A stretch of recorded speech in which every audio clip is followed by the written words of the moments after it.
So, after getting around to finally beating the main story for Wuthering Waves, I'm here to give my thoughts on the game, the problems, and might even talk about the so-called drama.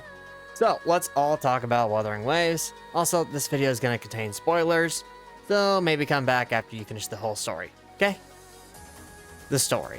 While it's fresh in my mind, since I beat it today off stream, we're going to go ahead and talk about the story first and foremost. The story is goated. I really shouldn't need to explain more, but I'll go ahead and break down why the story is very good, and everyone else saying it's bad is a fucking idiot. Well, mostly anyway.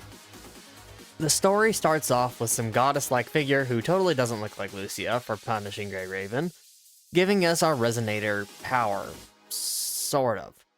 We then proceed to wake up in Yang Yang's lap, totally not staring at our boobs. The story from there does a lot, and I do mean a lot, of world building. This is the part where people are getting annoyed at the story because they expect to be dropped into the world that's already exploding, told minimal information about the world, and expect to enjoy the story. It's been bothering me personally when people tell me that the story is bad simply because of that part. Listen, I agree that it does go on for a while, but I still found it very enjoyable. Then again, unlike some other people, I go ahead and also read books. What people don't realize about the first part is that it really sets the tone for the entire rest of the game, and tells you the kind of world that Solaris 3 is. So maybe give it a chance, and enjoy the world building for what it is. After that, we finally meet our boy Scar, who enough people are simping over and already calling daddy. Not that you can blame them, I suppose. This is where the story really starts to take a turn, and remind you that, oh yeah, this was made by Kuro Games. It's gonna get a bit dark. From here onward, the game's story really takes off. Though, my personal favorite moment was the balcony scene with Madam Magistrate Jinsei, who I am absolutely giga simping for. Another thing the story does right is they actually answer questions that you may or may not have. Something that another certain game that shall not be mentioned didn't do till certain quests in a certain region. Kuro really knocked it out of the park with this story, and I'm excited to see what 1.1 brings as far as content goes. Overall, nothing but positive thoughts on the story so far, and I had a blast with the first 6 acts of Wuthering Waves. Next, let's talk about the open world. So the open world is actually really big, and I still have barely got anything done in it, at least it feels that way. The open world has an amazing ambiance to it that vibes just right with me.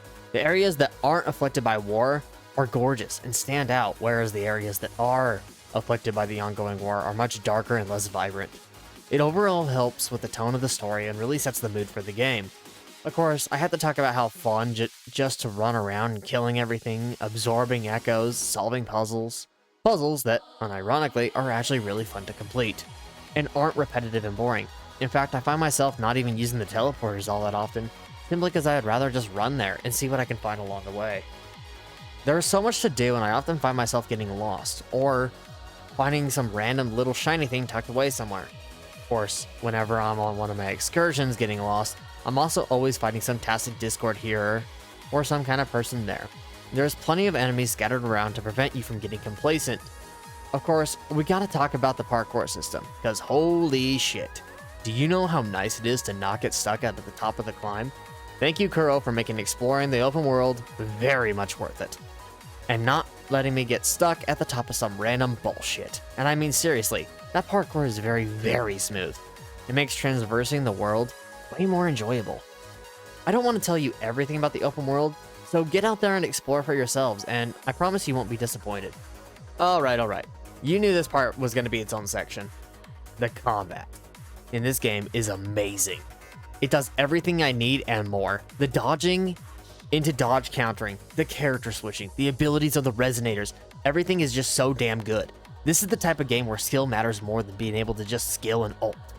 And you can really feel that on some of the bosses and elite enemies, especially the really high level enemies that force you to dodge counter them if you want to stand a chance of beating them.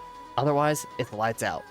Of course, there is an argument to be made about some enemies not being hard enough, and that's true for basic enemies, but, and counterpoint here, maybe that's because they're basic enemies? The combat flow is very smooth and satisfying to perform. Everything also feels very intentional, even the echo transformations, which flow nicely in the combat, something that I had hoped to see and was still blown out of the water by. Of course, the resonators are all very special as well. Every single unit in the game is viable to use, and it feels just so damn nice. Unlike other gacha games, they made the 4-star units just as fun and just as powerful as the 5-star units.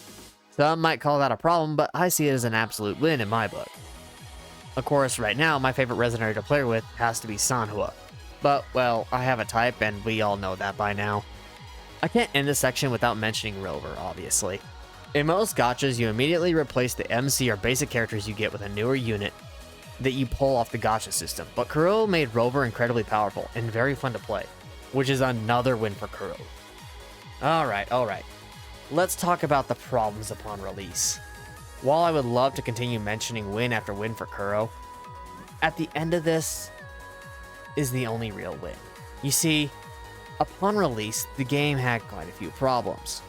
Instability, bad ping, textures not loading in, random ass beeping that went away finally and I have no idea what I did, and plenty of other optimization issues. And while along with this and the review bombing on CN side of things, they're working around the clock to address these issues, and they gave us a bunch of stuff and a free 5-star selector as compensation for all the problems. Well, that's about it, at least that I can think of for now. I could go on and on about how great the game is, or bugs the game may have had, but if you haven't already, go try the game for yourself, and let me know what you think about it. Did you enjoy playing Wuthering Waves or not? What are your personal gripes with the game? Tell me your thoughts in the comment section down below. Remember to like and subscribe for more content like this. And also follow me on Twitch at twitch.tv/mimixels, where I stream almost daily.